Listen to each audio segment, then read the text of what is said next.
Hello everyone, chapter 3 start करेंगे आज, public nutrition and health. इसमें पब्लिक न्यूट्रिशन के बारे में बात की हुई है और जो भी प्रॉब्लम्स आती है न्यूट्रिशन की कमी की वजह से। तो सिग्निफिकेंस पहले देख लेते हैं। Significance means why we need to focus on the nutrition. तो यहाँ पे सबसे पहले एक बहुत इंपॉर्टेंट वर्ड है मैल न्यूट्रिशन। मैल न्यूट्रिशन मीन्स कोई भी ऐसी प्रॉब्लम जिसकी वजह से न्यूट्रिशन में कमी होती है बॉडी में। ये ओवर न्यूट्रिशन भी हो सकता है, अंडर न्यूट्रिशन भी हो सकता है। So it is the underline cause of 50% deaths of children under 5 years of age. तो 50% बच्चों की जो डेथ होती है वो मैल न्यूट्रिशन की वजह से होती है। और जो इन्होंने इंडिया का जो स्टेटस बताया है मैल न्यूट्रिशन को लेके वो ये है कि ऑलमोस्ट 1/3 इन्फेंट जो बॉर्न होते हैं इंडिया में, उनका बर्थ वेट बहुत लो होता है। दैट इज़ 2.5 kg से भी कम होता है। एंड उसकी वजह से उनको बहुत प्रॉब्लम होती है आगे जाके ग्रोइंग ईयर्स में। And it can also lead to child mortality. Second चीज़ ये बोल रहे हैं कि there is a widespread prevalence of growth retardation among preschoolers में ग्रोथ रिटार्डेशन बहुत ज़्यादा है और वो बिकॉज ऑफ मैल न्यूट्रिशन ही है।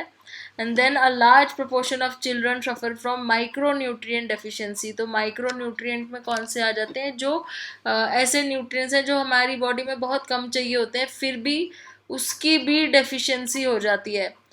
That is iron, zinc, vitamin A, iodine, folic acid, B12, ये सारे ऐसे जो बहुत ही कम चाहिए होते हैं बॉडी में, लेकिन फिर भी बॉडी में उसकी कमी हो जाती है। सो ये प्रॉब्लम्स हैं जो मैल न्यूट्रिशन की इंडिया में देखी गई है बहुत ज़्यादा। और इसकी वजह से बहुत क्वालिटी ऑफ लाइफ के ऊपर इतना ज़्यादा इफेक्ट पड़ता है। Experts have estimated that productivity losses are more than 10% of lifetime earnings for individuals to 3% of gross domestic product of their nation। तो एक्सपर्ट्स ये कह रहे हैं कि जो प्रोडक्टिविटी लॉसेस होते हैं वो 10% से ज़्यादा होते हैं उनकी लाइफ टाइम अर्निंग में। और and 2 to 3% of gross domestic product, और जो GDP है नेशन का उसमें 2 to 3% लॉस होता है। So this clearly indicate that if we tackle mal nutrition we can help India to develop. तो मैल न्यूट्रिशन अगर हम टैकल कर लेंगे तो ये जो 10% का लॉस हो रहा है इंडिविजुअल की अर्निंग में और 2 to 3% का लॉस हो रहा है GDP में, इसको हम कंट्रोल कर सकते हैं। India faces the problem of under nutrition. India में ओवर न्यूट्रिशन तो कम है, अंडर न्यूट्रिशन ज़्यादा है। However, the problem of over nutrition is also on the rise। तो अब क्योंकि जंक फूड वगैरह की वजह से ओवर न्यूट्रिशन की प्रॉब्लम भी ज़्यादा होने लग गई है। Gradually over the years, large number of persons have altered their dietary patterns। और डाइटरी पैटर्न्स बहुत चेंज हो चुके हैं सीडेंट्री लाइफस्टाइल की वजह से, faster means of transportation, less walking, ये सारी चीज़ों की वजह से ओवर न्यूट्रिशन की प्रॉब्लम भी होने लग गई है। एंड फूड चॉइसेस हैं जो वो बहुत अनहेल्दी हैं और सारे फास्ट फूड्स जो हैं उसकी वजह से जो ओबेसिटी की प्रॉब्लम है। So at the same time intake of whole grains, pulses, इन सब चीज़ों का इंटेक बहुत कम हो गया है। होल ग्रेन्स का, पल्सेस का, वेजिटेबल्स एंड फ्रूट्स का, इनका इंटेक कम हो गया है। तो इस वजह से ओवरवेट होना, वेट गेन होना, ओबेसिटी होना, हाइपरटेंशन, हार्ट डिसीज़, डायबिटीज़, ये सारी प्रॉब्लम बहुत कॉमन हो गई हैं। Thus India is set to face the double burden of malnutrition। तो डबल बर्डन में क्या आ जाता है? Under nutrition as well as over nutrition. Okay, now कुछ ऐसी चीज़ें हैं जो कंट्रोल में आ जाती हैं बाद में, जैसे इंडिया में कुछ चीज़ें कंट्रोल कर रखी हैं पहले भी, जैसे HIV एड्स हो गया या ट्यूबरक्लोसिस हो गया, इस टाइप की चीज़ें हैं। लेकिन इनका जो अंडर नरिश्ड होते हैं ना, उनको उनमें ये चीज़ें बहुत प्रॉब्लम क्रिएट करती है क्योंकि उनकी लोअर इम्यूनिटी होती है बहुत ज़्यादा। They have very lower immunity और उस वजह से उनकी बॉडी इन सब चीज़ों को झेल नहीं पाती है ट्रीटमेंट के लिए भी। Then coming to basic concepts कि पब्लिक हेल्थ न्यूट्रिशन होता क्या है। So public health nutrition is the field of study that is concern with promotion of good health. तो किस तरीके से पब्लिक का हेल्थ जो है उसको प्रमोट किया जा सके, न्यूट्रिशन से रिलेटेड जो भी इलनेस है, प्रॉब्लम्स है पॉपुलेशन में, तो गवर्नमेंट कुछ ऐसी पॉलिसीज़ एंड प्रोग्राम्स बनाती हैं जिसमें पब्लिक हेल्थ को प्रमोट किया जा सके। जो प्रोग्राम्स होते हैं गवर्नमेंट के, they aim at solving these problems. तो पब्लिक हेल्थ न्यूट्रिशनिस्ट होते हैं जो जिनकी एक मल्टी डिसिप्लिनरी अप्रोच होती है इन प्रॉब्लम्स को सॉल्व करने के लिए, and they work for a large number of people as a group. It differs from other fields of nutrition, clinical and dietetic, because the professional are required to address problem of the community. तो यहाँ पे उनका main M है कि community की problem को address करना है, स्पेशली उन लोगों को जिनको प्रॉब्लम है न्यूट्रिशन से related. Public nutrition is a special body of knowledge derived from the nutritional and biological, behavioral, social, managerial sciences. Then what is a community? It is a group of people who share common characteristics. तो जो common characteristics share करते हैं उन लोगों को हम community बोलते हैं. Any professional in the field of public nutrition has to promote good nutrition and provide nutritional problems, prevent. तो जो भी पब्लिक न्यूट्रिशन के लिए काम करेगा उसको गुड न्यूट्रिशन को प्रमोट करना है, न्यूट्रिशन प्रॉब्लम को प्रिवेंट करना है और अंडरस्टैंड करना है कि प्रॉब्लम क्यों हो रही है और उसको सॉल्व करना है उस प्रॉब्लम को. तो nutrition problem are just not linked to food but there are variety of interacting and inter related factors. अब फूड के अलावा और क्या फैक्टर्स हो सकते हैं, जैसे कि पॉवर्टी की वजह से जो मेल न्यूट्रिशन होता है, क्योंकि वो लोग वो नहीं कर पाते हैं, परचेज नहीं कर पाते हैं प्रॉपर खाना खाने की जो हेल्दी चीज़ें हैं उसको, और they don't have even basic amenities, इसलिए इतना ज़्यादा वो मेंटेन नहीं कर पाते हैं हेल्थ को. प्लस पुअर सैनिटेशन है जिसकी वजह से बीमार ज़्यादा होते हैं लोग. So they have shown in figure 3.1, this is the figure 3.1 where they are showing कि क्या होता है outcome, mal nutrition, disability, death होती है. इमीडिएट कॉजेज क्या है, inadequate faulty dietary intake diseases हैं. एंड देन अंडरलाइंग कॉजेज क्या है, insufficient access to food, inadequate maternal and child care practices, poor water sanitation hygiene, inadequate health services, फिर inadequate inappropriate knowledge. तो knowledge ना होने की वजह से, सैनिटेशन ना होने की वजह से, सर्विसेज अवेलेबल नहीं हैं और फूड नहीं है, एडिक्वेट फूड नहीं है खाने के लिए.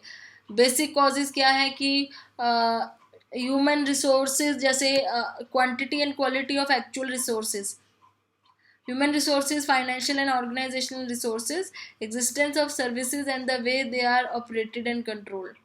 So political, cultural, religious, economic, ये सारे बेसिक कॉजेज हैं जहाँ से प्रॉब्लम शुरू होती है, यानी जिसमें स्टेटस ऑफ वुमेन भी आ जाता है, एनवायरमेंटल प्रॉब्लम भी आ जाती हैं, टेक्नोलॉजी, कल्चरल, ये सारी प्रॉब्लम्स. तो ये सारे फैक्टर्स हैं जो कि एक फूड के अलावा, न्यूट्रिशन के अलावा जो कंट्रीब्यूट करते हैं बैड मेल न्यूट्रिशन में. अब न्यूट्रिशन प्रॉब्लम इन इंडिया में क्या है, जैसे सबसे ज़्यादा PEM जिसको हम बोलते हैं प्रोटीन एनर्जी मेल न्यूट्रिशन. तो इसमें क्या होता है कि ये प्रोटीन की कमी हो जाती है and insufficient intake of macronutrients like energy and protein. Children are at a greater risk, बच्चों में ये ज़्यादा होता है. And in adult specially the elderly में, जैसे अगर किसी को TB है या एड्स है स्पेशली तब.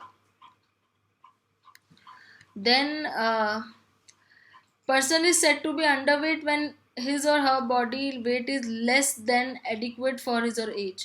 तो एज के अकॉर्डिंग देखा जाए तो अगर वेट कम है तो उसको अंडरवेट बोलते हैं. Stunting, short stature is said to be present when the height is less than adequate for age, when weight is not adequate relative to height. तो स्टंटिंग किसे बोलते हैं, जब जो हाइट है वो less than adequate for age है, age से कम, अगर एज के अकॉर्डिंग हाइट कम है, और जो वेट है it is not relative to height, not adequate relative to height, it is termed at wasting. तो वेट अगर बहुत कम है हाइट के अकॉर्डिंग तो उसको वेस्टिंग बोलते हैं. स्टंटिंग मीन्स हाइट कम है वेट के अकॉर्डिंग, और वेस्टिंग मीन्स वेट कम है हाइट के according. Severe undernutrition due to deficiency of food energy terms and marasmus. तो marasmus क्या है कि अगर बहुत ज़्यादा एनर्जी और प्रोटीन की कमी हो जाती है, एनर्जी और फूड की कमी हो जाती है, और प्रोटीन डेफिशिएंसी से क्वाशियरकर बोलते हैं उसको. तो marasmus एंड क्वाशियरकर है जो कि अंडर न्यूट्रिशन की वजह से होते हैं. माइक्रोन्यूट्रिएंट डेफिशिएंसी में क्या है, if the diet is deficient in energy and protein content it is likely to contain inadequate amount of other nutrients. Micronutrient में मिनरल्स एंड वाइटामिन आ जाते हैं। The term hidden hunger is use to refer micronutrient deficiency. तो micronutrient deficiency को hidden hunger बोलते हैं। Deficiency में iron, vitamin A, iodine, zinc, ये सब आ जाता है। Then in addition there is a growing concern about deficiency of vitamin B12, folic acid. तो ये सारे, इसमें बहुत सारे माइक्रोन्यूट्रिएंट्स हैं। तो यहाँ पे आपको ये दिख रहा होगा जो विक्टिम ए जो है फोटोग्राफ, वो PEM, प्रोटीन एनर्जी मैल न्यूट्रिशन की है, और जो B है वो माइक्रोन्यूट्रिएंट डेफिशिएंसी की है। देन एनर्जी डेफिशिएंसी को एनीमिया बोलते हैं। Energy deficiency, sorry, iron deficiency is anaemia, IDA। It is the most common nutritional disorder in the world, और ये ज़्यादातर फीमेल्स में ज़्यादा होता है। और ID occurs when haemoglobin production is considerably reduce. तो हीमोग्लोबिन की प्रोडक्शन कम हो जाती है। एंड देन हीमोग्लोबिन क्यों चाहिए होता है, ऑक्सीजन कैरी करने के लिए बॉडी में, तो इस वजह से it leads to shortness of breathlessness भी फील होती है। एंड देन ग्रोथ में भी वो हो जाती है, स्लो हो जाती है ग्रोथ रेट भी। Then vitamin A deficiency is necessary for maintenance of healthy epithelium, normal vision, growth and immunity. इन चारों के लिए विटामिन A की रिक्वायरमेंट होती है। Vitamin A results in night, अगर विटामिन A की डेफिशिएंसी हो जाए तो नाइट ब्लाइंडनेस हो जाती है, जिनको अंधेरे में नज़र नहीं आता क्लियरली। तो ये साइकिल यहाँ पे दिया हुआ है, विटामिन A डेफिशिएंसी होती है तो उसकी वजह से इन्फेक्शन ज़्यादा होता है, और इन्फेक्शन होने से विटामिन A लूज़ हो जाता है तो और डेफिशिएंसी हो जाती है। तो ये ऐसे चलता रहता है। देन आयोडीन डेफिशिएंसी डिसऑर्डर में IDD आ जाता है कि आयोडीन क्या है, ग्रोथ के लिए इम्पोर्टेंट होता है। तो डेफिशिएंसी ऑफ आयोडीन होने की वजह से ग्रोथ में प्रॉब्लम आती है। ऐसी स्टेट्स हैं जैसे जहाँ पे IDD कॉमन है, जैसे जम्मू एंड कश्मीर हो गया, अरुणाचल प्रदेश हो गया, आंध्र प्रदेश, कर्नाटका, इन स्टेट्स में IDD बहुत कॉमन है। सो इसमें इसको डिसऑर्डर क्यों बोला गया है, क्योंकि इसमें वो सारे प्रॉब्लम्स आ जाती हैं जो आयोडीन की कमी से होती हैं। तो it is a spectrum of problem, मतलब बहुत सारी प्रॉब्लम्स आती हैं। Deficiency of iodine results in insufficient amount of thyroid hormone. तो थायराइड हार्मोन रिलीज कम हो जाता है आयरन की डेफिशिएंसी से। एंड एनलार्ज थायराइड को हम गोइटर भी बोलते हैं, जो कि बहुत कॉमन है because of iron deficiency. And during pregnancy it has several adverse effects, especially resulting in mental retardation. तो mental retardation and congenital abnormalities हो सकती हैं। So these were the major problems that are existing in India. इसके आगे का हम next video में discuss करेंगे।